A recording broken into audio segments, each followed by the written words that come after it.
চিকুন ছেলে মানে হচ্ছে তুমি খারাপ মা।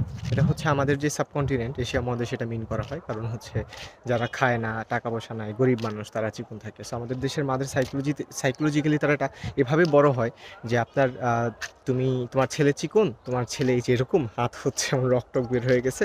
সো সুতরাং তুমি হচ্ছে খারাপ মা, তুমি তোমার সন্তানের যত্ন নিতে পারো না। এই জিনিসটা নিয়ে আমি অনেক আগে কথা বলেছিলাম জাহাঙ্গীরনগর ইউনিভার্সিটিতে একবার। সো আমার মায়ের এই কষ্টটা আছে। সো আমি রিসেন্টলি ২০২৫ সালে আমার একটা মানে আগস্টের পর আমার একটা রেজলিউশন হয়েছে যে আমি একটা প্রতিজ্ঞা করেছি যে আমি হচ্ছে আমার ওয়েট গেইন করবো, আমি মোটা করবো। আপনি জাস্ট একদম সাইড বাই সাইড যদি আমি আপনাকে দেখাই, এই জায়গায় দাঁড়িয়ে এর আগে আমি একটা ভিডিও করেছিলাম, ওই ভিডিওতে আপনি আমার চেহারা দেখেন, এখন দেখেন। সো আমি কিন্তু ওয়েট আগে থেকে অনেক বেশি গেইন করেছি, ওজন অনেক আলহামদুলিল্লাহ আগে থেকে গেইন করেছি। আগে ছিলাম প্রথম জিমে গিয়ে মেপেছিলাম প্রায় 44-45 কেজি, ওটা বাদ দিলাম, আপ ডাউন করলে মোটামুটি ধরেন আমি 48 কেজি ছিলাম।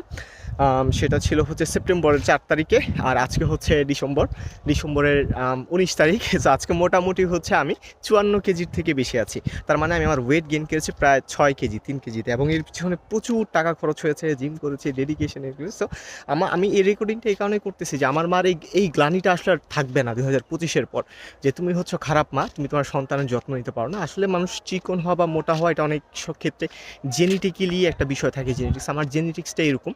আর ওয়েট গেইন করার বিষয়টা আমি বুঝেছি কীভাবে আসলে ওয়েট গেইন করতে হয়। এটা হচ্ছে ক্যালোরি সারপ্লাস আর ক্যালোরি ডেফিসিট, এই দুটো জিনিস যদি কেউ বুঝে তাহলে যে কেউ ওয়েট গেইন করতে পারবে।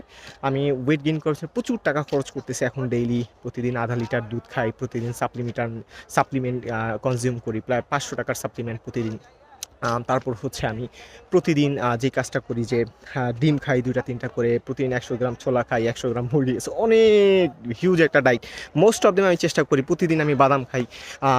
তারপর হচ্ছে এই যে আমার পকেটেও কিন্তু এখনও বাদাম দেখাই, এই যে দেখাবে, এই যে এখন আমার পকেটে অনেক বাদাম। সো আমি প্রতিদিন বাদাম খাইতেছি, বাদাম, কাঠবাদাম, তারপর রাতে হচ্ছে ছোলা, কিচমিচ, বাদাম, এগুলো হচ্ছে আমি ভিজিয়ে রাখি, সকালে পানি খাই, কলা খাই, সো অনেক কিছু খাইতেছি আর কি। সো আমার জিনিসটা ভালো লাগতেছে, আমি নিজেকে রেকর্ড করে রাখতেছি। আগামী 2026 সালে এই চিকুন মতিউর আর থাকবে না ইনশাআল্লাহ, if everything goes okay. So আমি মোটা হয়ে যাবো, আর আমার মায়ের ওই গ্লানিটাও থাকবে না। আমার আম্মু আসলে খুব চেষ্টা করতেছে, আমাকে খুব সাপোর্ট করতেছে আমি যেন মোটা হই। এবং মোটা হইলে আসলে ভালোই লাগে, বডি ফিটনেস ভালো হইলে আপনার ড্রেস আপটা ফিট হয়, আপনার রাস্তায় হাঁটতে আপনার ভালো লাগে, হাঁটা চলাটা আপনার সুন্দর হয়। সো ওভারঅল মোটা হইলে আসলে ভালোই।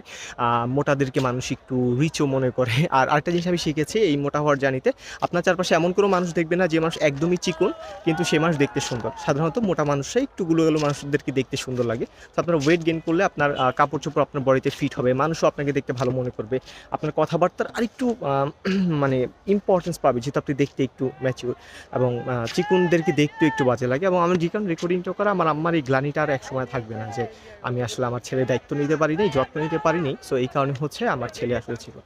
So Motiur will be healthy within 2016। Okay, record করে রাখবো আমার চেহারাটা।